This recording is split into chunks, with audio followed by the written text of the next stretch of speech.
Glória a Deus. Santa amada igreja, com a paz do Senhor, amém? Amém. Continue ligado naquilo que o Senhor já começou a falar. A pastora estava ali pregando e eu estava ouvindo e pensando, tem gente que só quer a capa, mas a responsabilidade do profeta não quer. Temos que ter o pacote completo, irmão. A capa, a unção, a responsabilidade, as lutas, as dificuldades, porque nós temos um Senhor que está no controle de tudo. Amém? Abra por gentileza a tua Bíblia no Evangelho de Mateus, capítulo 14. Louvado seja Deus. Evangelho segundo Mateus, capítulo 14. Vamos fazer uma leitura um pouco extensa. Peço que você preste atenção para que entenda o que Deus quer falar conosco nessa noite. Vamos ler a partir do versículo de número 22. Na minha Bíblia tem por título: Jesus anda sobre as águas. Amém? E diz assim a palavra do Senhor no verso 22. Logo a seguir, compeliu Jesus os discípulos a embarcar e a passar adiante dele a outro lado, enquanto ele despedia as multidões. E despedidas as multidões, subiu ao monte, a fim de orar sozinho. E caindo a tarde, lá estava ele só. Entretanto, o barco já estava longe, a muitos estádios da terra, açoitado pelas ondas, porque o vento era contrário. Na quarta vigília da noite, foi Jesus ter com eles, andando sobre o mar. E os discípulos, ao verem-no andando sobre as águas, ficaram atemorizados e exclamaram: é um fantasma? E tomados de medo gritaram. Mas Jesus imediatamente lhes disse: tende bom ânimo, sou eu, não temais. E respondendo-lhe Pedro disse: se és tu, Senhor, manda-me ir ter contigo por sobre as águas. E ele disse: vem. E Pedro, descendo do barco, andou por sobre as águas e foi ter com Jesus. Mas reparando, porém, a força do vento, teve medo. E começando a submergir, gritou: salva-me, Senhor. E prontamente Jesus, estendendo a mão, tomou-o e lhe disse: homem de pequena fé, por que duvidaste? Subindo ambos para o barco, cessou o vento, e os que estavam no barco adoraram, dizendo: verdadeiramente tu és Filho de Deus. Tome teu assento nessa noite, glorificando e exaltando ao nome do Senhor, porque Ele é digno de receber a nossa adoração, a nossa perfeita adoração. Aleluia. Esse texto é um texto bem conhecido da igreja, que vai falar sobre Jesus andando por sobre as águas. A narrativa desse texto diz que após a multiplicação dos peixes, Jesus vai dar uma ordem aos seus discípulos, que eles entrassem num barco e atravessassem para o outro lado do mar da Galileia, enquanto ele estava ali despedindo as multidões. Porque todos nós sabemos que aonde Jesus estava, havia uma multidão de pessoas atrás dele. Alguns pelo que ele podia fazer e alguns pelo que ele era. E Jesus, ao despedir aquela multidão, o texto vai dizer que ele sobe para o monte para orar sozinho. Porque a vida de Jesus era dessa maneira. Ele passava o dia ensinando, ele passava o dia ministrando milagres, curas, mas quando chegava a noite ele precisava de uma direção para o dia seguinte. Ele tinha necessidade de ouvir Deus falar o que ia acontecer na vida dele no outro dia. Para que lado ele precisava ir? E o texto diz, louvado seja o nome do Senhor, que ao final da tarde, aqueles discípulos já vão estar no barco, a muitos estádios de distância, e vai começar um forte vento. um vento contrário. As ondas, o mar estava totalmente revolto. Aqueles homens estavam numa situação de medo. E daqui a pouco que eles começam a estar no seu estado de desespero, e diz a Bíblia que Jesus vem andando por sobre as águas. Mas naquela altura do campeonato, irmãos, não dava para pensar em nada. O pau estava quebrando. A embarcação não era um cruzeiro igual a gente vê hoje da MSC, não, que atravessa de um continente para o outro. Era barquinho pequenininho, irmãos, barquinho de pesca. E o mar estava lá revolto, o vento batendo com força. A incredulidade já havia tomado conta da situação por causa do medo. Porque o medo tem esse poder de nos paralisar. O medo, ele tem esse poder de alterar o nosso raciocínio lógico. E esse era o cenário a qual os discípulos se encontravam naquele momento. A ponto de entender que Jesus poderia ser um fantasma. Mas de repente você, sem analisar esse texto de uma forma mais minuciosa, você vai dizer assim, igual eu já disse um dia: mas pastor, eles andavam com Jesus todo dia, como é que eles ainda confundiram Jesus com fantasma? Troca de lugar, irmãos. O texto diz que eles estavam a muitos estádios de distância. E quando eu estava meditando nessa palavra, eu lembrei do dia que nós fomos pescar camarão lá em São Pedro da Aldeia. Que alguns ficaram na areia, separando o que a gente trazia de dentro do mar, e eu e o outro amigo entramos dentro do mar. Só que era noite, irmãos. E nós andamos mais ou menos mar dentro, uma distância de no máximo 200 metros. Pergunta para o Robert se eles conseguiam ver onde nós estávamos. Pergunta para o Marcelo, que também estava lá, se tinha como eles ver onde nós estávamos. A medida de distância que a Bíblia fala de um estádio corresponde a uma distância de 185 metros. Se eles estavam a muitos estádios, vamos fazer uma conta redonda de 10. 10 estádios dá 1.850 metros. Sim ou não? Alguém consegue enxergar, ter uma visibilidade clara? Imagina no meio de um vento, o barco indo para um lado para o outro, o pau quebrando. Quem aqui entre nós tem a capacidade de raciocinar alguma coisa dentro de um cenário desse? Aí a Bíblia vai dizer que eles passaram pela tempestade no cair da tarde até a 4ª vigília da noite. A cultura judaica tem uma medida um costume de dividir a noite em 4 períodos, que eles chamam de vigília. O primeiro vai de 6 horas da tarde a 9 horas da noite. A segunda vigília vai de 9 horas da noite até meia-noite. A terceira vai de meia-noite às 3. E a 4ª vigília é de 3 horas da manhã até as 6 horas. Se o texto diz que eles entraram no mar e começou aquele vento ao findar da tarde, e Jesus só veio na 4ª vigília, entendemos que no mínimo que eles passaram naquela situação difícil foi 9 horas. Tenta entrar dentro dessa situação, irmão.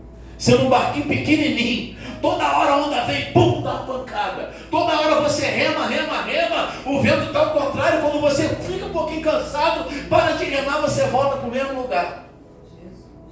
Essa era a situação que eles estavam. Não tem como ter equilíbrio emocional de jeito nenhum, irmão.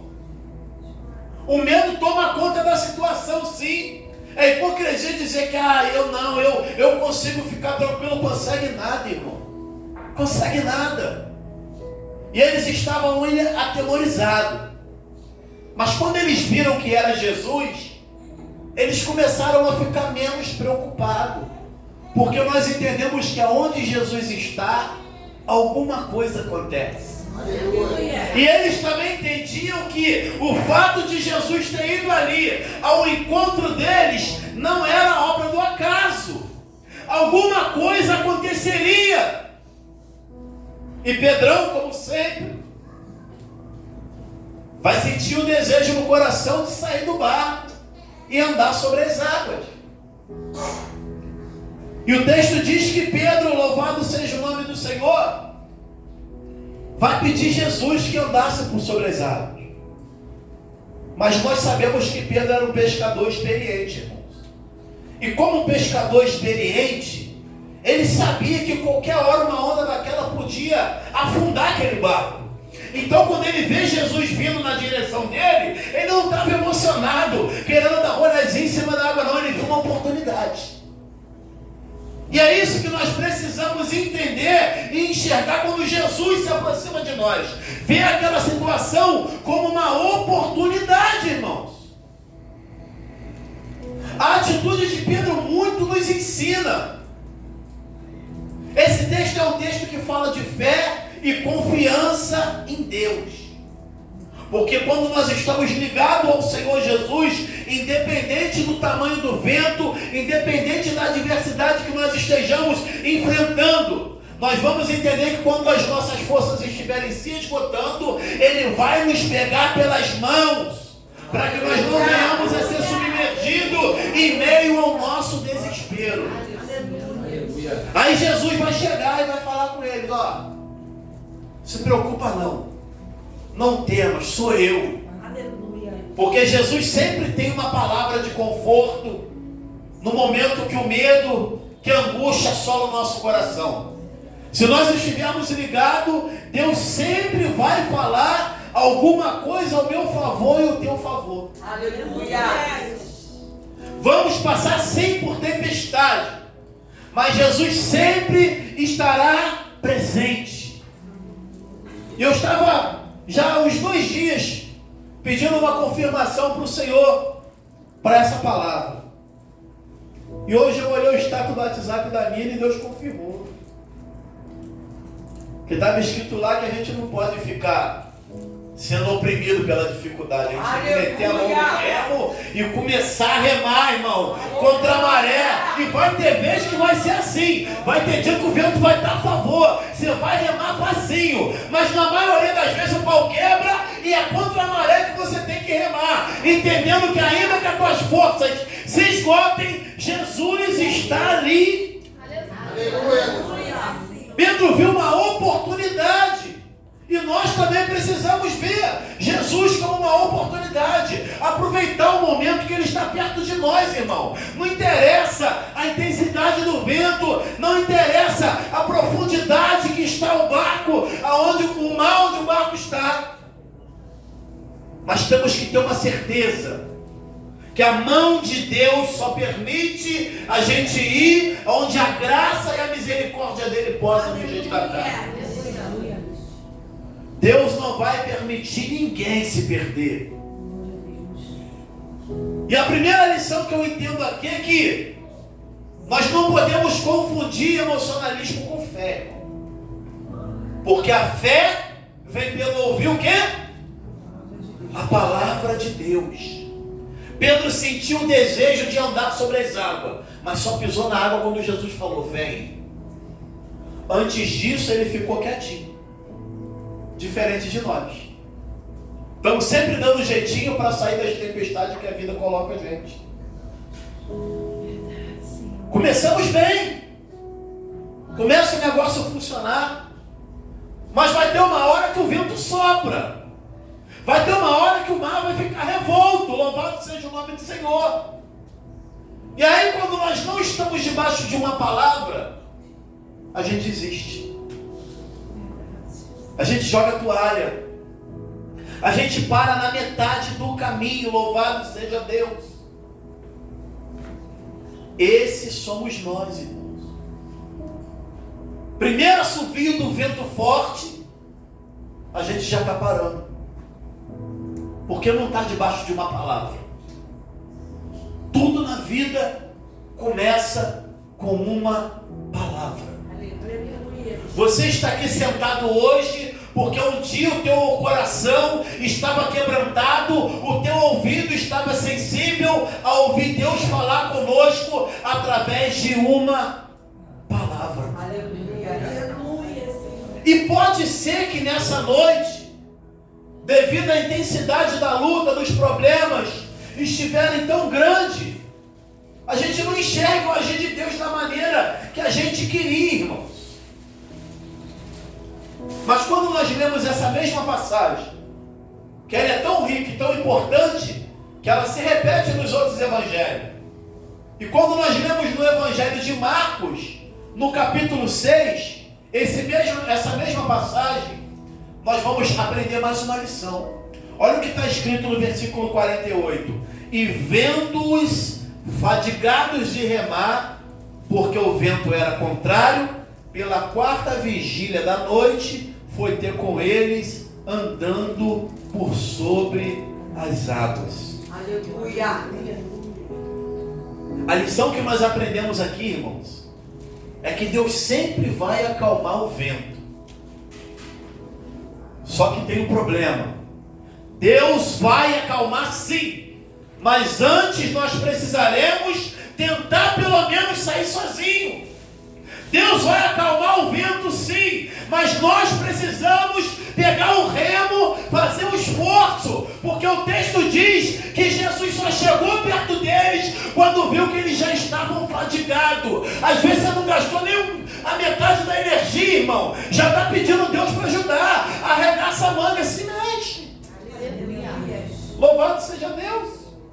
Façamos pelo menos a nossa parte, porque as coisas acontecem quando nós menos esperamos. Aqui estava tudo tranquilo. Eles tinham acabado de ver Jesus alimentar um monte de gente com 5 pães e 2 peixinhos. Era um milagre de multiplicação. Eu entendo que eles deveriam de estar maravilhados com aquilo que eles viram. Jesus tinha acabado de fazer. Só que Jesus falou, não fica olhando para o milagre não, a gente precisa continuar. Então vocês entram no barco e atravessam para o outro lado. Eu vou despedir essa multidão, vou buscar a direção de Deus e nós vamos continuar. Não fica paralisado não, porque o que eu tenho para vocês é vocês fazerem obras maiores do que essa. Evidencia isso que depois vai ter uma outra multiplicação. Não ficou na primeira. Repetiu, mas eles estavam tranquilão, irmão. Aí Jesus fala, entra no barco e atravessa. Até então estava tranquilo, não estava fugindo da rotina. Alguns deles eram pescadores e estavam acostumados com o mar. Só que aquele vento apareceu sem que eles esperassem. O mar estava calminho, daqui a pouco o vento começou a soprar. Na nossa vida é do mesmo jeito, irmão. Às vezes está tudo dentro do controle. Daqui a pouco o pão começa a quebrar, a gente não entende nada. Aí ficamos, Senhor, por quê? Por que não? Para quê? Deus quer ensinar alguma coisa. Casamento, a família, tá maravilha, está tudo certo. Daqui a pouco do nada acontece um reboliço, meu irmão. É briga para lá todo dia. Aí, em vez de confiar que Deus é o Deus da família, que a família é um projeto de Deus, a gente vive um tempo que as pessoas preferem se divorciar, abrir mão do projeto, cada um para um lado. O negócio está indo de vento em polpa, irmão. Dinheiro entrando toda hora. Daqui a pouco os clientes somem. Ninguém procura mais o cara. O desemprego bate na porta. E o desespero também começa. Aí eu esqueço que eu acabei de sair de uma campanha que diz que Deus ia fechar algumas portas e outras ele ia abrir. Mas cadê que raciocina na hora que o pau está quebrando? É esse equilíbrio que o Senhor quer trazer sobre nós nessa noite. Para que nós possamos entender que maior do que qualquer luta é o nosso Deus. É quando, louvado seja Deus, você é um cara cuidadoso com a tua saúde. Faz exercício físico, se alimenta direitinho, cuida da saúde, faz todos os exames direitinho, está tudo certo. Daqui a pouco do nada você vai no médico e recebe aquele diagnóstico, ó, acende essa lâmpada aí. Aparece o profeta Isaías e fala, ó, arruma a tua casa porque tu vai morrer. O desespero toma conta mais uma vez, irmãos. Eu sou vencido pela tempestade mais uma vez. Esquecendo que a Bíblia diz que nem toda doença é para a morte. Existem doenças que são para o nome do Senhor ser glorificado e exaltado. Doença não dá em poste, não. Ela dá em gente, em crente também. Nós estamos debaixo da proteção divina do Senhor, mas Ele não nos ausenta do dia difícil. O tempo difícil vem para todo mundo, irmão. É você chegar aqui debaixo de luta hoje.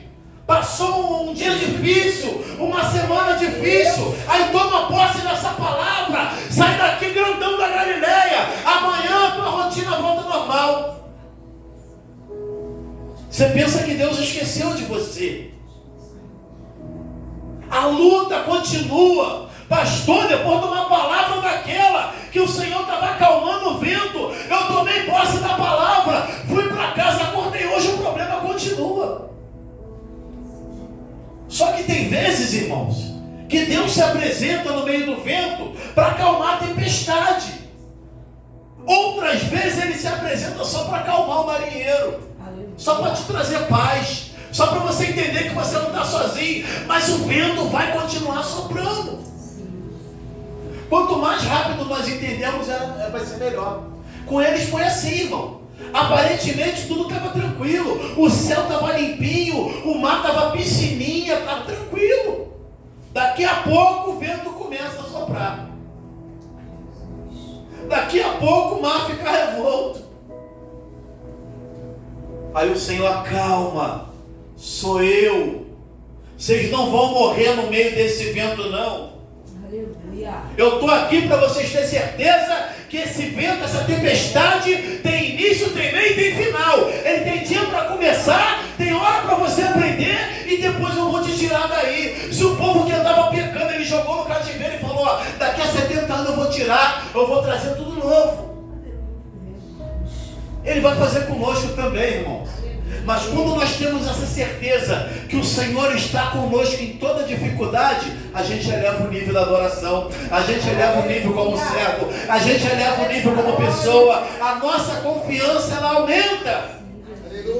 É quando todo mundo que está ao teu redor está desistindo. É quando pessoas que estão ali contigo estão jogando a toalha e falam, ó, vai, melhor tu parar, não continua com esse negócio de crente não. Olha, Nina, eu vou falar um negócio para você, essa angústia vai te matar. Aí tu lembra da palavra que está lá no Salmo 50, no verso 15, que diz, invoca-me no dia da angústia, porque eu te livrarei e tu me glorificarás. Porque tudo começa com uma palavra. Eles foram pegos desprevenidos, mas entenderam rápido quem é que estava ali. Hoje nós somos privilegiados, irmão. Você pega o telefone de manhã cedo, eu faço isso. Dá um Google para ver como é que está o trânsito, como é que está a previsão do tempo. Se a internet for boa, na hora vem aquela resposta te dizendo quando é que vai chover. Sim ou não? Mas interessante é que mesmo assim a gente sai e não leva o guarda-chuva. Irmãos, essa é a nossa geração. Geração que não se prepara para o dia mau. Aí quando o dia mau chega, a gente reage. Quando nós teríamos que nos precaver. Porque o texto diz, a Bíblia fala que o Senhor nos chamou como sal da terra, como luz no mundo, para dar direção para aquele que está na escuridão, para trazer um tempero para aquele que está amargurado. Mas nós ficamos desesperados quando o pau começa a quebrar, quando a palavra está a todo momento nos dizendo, vai vir dia mal, o mundo cheio de aflição, mas tem bom ânimo porque eu venci. Aleluia. E vocês também podem vencer. Mas a nossa geração, irmão, é uma oração que pede para Deus em oração, para Deus mandar chuva, mas a gente não sabe lidar com a lama. Aí fica difícil. Aí quando a gente olha para esse texto, a gente vai ter mais uma lição. Que Deus determina quando começa e quando termina a tempestade. Não interessa se eles estão 9 horas dentro do mar. Não interessa se tu está há um mês, há um ano, há 10 anos pagando o preço de oração. Se Deus falou que tem dia e tem hora, o nosso papel é perseverar. Não tem força, pede para Deus. Não consegue sozinho, pede ajuda. O irmão do lado. O que não pode é parar. O que não pode é olhar para trás. O que não pode é retroceder para virar estátua de sal. Porque nós temos um alvo. Vai ter perseguição, vai ter calúnia, vai ter luta, vai ter vento. Mas também vai ter vitória. O Salmo 23 diz: o Senhor é meu pastor e nada me faltará. Amém, irmão? Não vai faltar na mesa, não vai faltar roupa, não vai faltar nada, mas também vai ter luta. Não vai faltar dificuldade, porque o tempo difícil forma homem forte. Aleluia. Sabe por que eles estavam tranquilão? Depois que eles entenderam que Jesus estava ali, porque eles entenderam que aquele mar revolto de vez em quando acontecia. Só naquele momento que eles não estavam esperando. Os melhores marinheiros que existem, eles são formados nessas águas assim, irmão. Não é na água tranquilinha, não. Tem uma elite da marinha do Brasil, são os Comanf. Você tem que ver o treinamento desses caras. Eles pegam aquelas piscinas que tem 10 metros de profundidade, coloca o cara algemado, com um peso amarrado no pé, e bota a chave na boca dele e joga ele lá dentro. Sabe por quê, irmão? O cara tem que ter equilíbrio emocional, senão ele não sai dentro daquela piscina. Aí ele tem que se abaixar, pegar a boca, botar a chave na mão, apertar de lá, desamarrar o pé e depois subir. Aprender a viver sob pressão. O vento começou a soprar, a gente já está querendo jogar tudo para o alto, esquecendo que a todo tempo nós somos observados. Sempre vai ter alguém te observando e me observando. Sempre vai ter alguém prestando atenção em que tipo de atitude você toma quando o pau começa a quebrar, para saber se você realmente serve a Deus só pelo que Deus é ou pelo que Deus pode fazer por você. Porque Jesus tinha uma multidão de pessoas que andava com eles. Discípulo só tinha 12. Fiel só tinha 12, às vezes rateava. Mas aqueles 12 ele escolheu, olha, vocês o negócio é diferente. E nós também temos sido escolhidos pelo Senhor. Amém. Por isso que a Bíblia nos chama de geração eleita, sacerdócio santo, povo separado, menina dos meus olhos. Satanás te chama de cavalo, irmão. E tem gente escolhendo Satanás. Mas a palavra fala de um tempo de confiança. Quem tem certeza que está com Jesus, não desiste na primeira vigília. Entende? O pau vai quebrar, eu vou ficar 9 horas dentro desse mar. Mas a hora que ele aparecer, eu tenho certeza que ele vai entrar. Se é doença, ele cura. Se é desemprego, ele abre porta. Se o casamento está ruim, ele é o Deus de restituição. E se a fé está abalada, ele traz avivamento. Toma posse, irmão. Louvado seja o nome do Senhor. De repente você passou o ano inteiro, irmão, nessa tempestade. Mas Jesus está dizendo hoje, não pare, porque também vai chegar uma quarta vigília para você. Não pare, da mesma maneira que eu entrei lá naquele bar que trouxe calmaria, eu também vou trazer no teu. Não pare, porque você já lutou o ano todo, porque o ano ainda não acabou. E ainda esse ano, o Senhor pode nos surpreender. Louvado seja Deus. Não pare, irmãos. Tem dia e tem hora para acabar. Aí eu já vi um monte de pregador metendo pau em Pedro. Pedro retrocedeu. Se não tinha fé suficiente, tinha que ficar dentro do bar. Troca de lugar, irmão. Falar fora da situação é muito fácil. Pedro foi inteligente, amplo. A experiência de pesca que aquele camarada tinha, ele pensou, não, já tenho. Ele está andando em cima do mar. Não está acontecendo nada com ele. Eu ando com ele direto, ombro a ombro, estou junto. Se ele me dá uma ordem, eu vou ficar aqui esperando esse barco afundar. E aqui nós aprendemos mais uma lição, irmãos.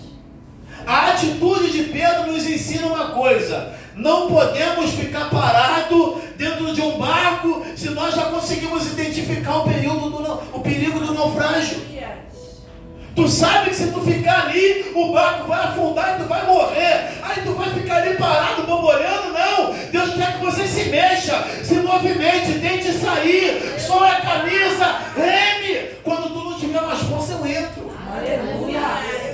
Mas se ficar esperando Deus fazer a parte que é tua, irmão, pode ser que realmente nós morramos. Aí tá cheio de gente aí, irmãos, que critica Pedro, mas o barco está afundando e não faz nada para mudar a situação.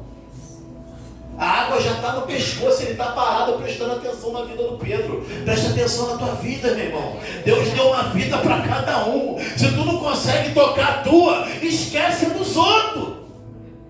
Esquece Pedro. Pedro já está tentando dar o jeito dele. E tu está reclamando, Pedro, tem uma vacilão, está afundando. É fogo de palha esse negócio. Começou muito bem, agora já está parando na metade do caminho. Repreende, não aceite. A Bíblia diz: maldição sem causa não prospera. Se não tem brecha, não tem legalidade. Toma posse da palavra. Jesus falou: anda sobre a água, pode sair que tu não vai afundar.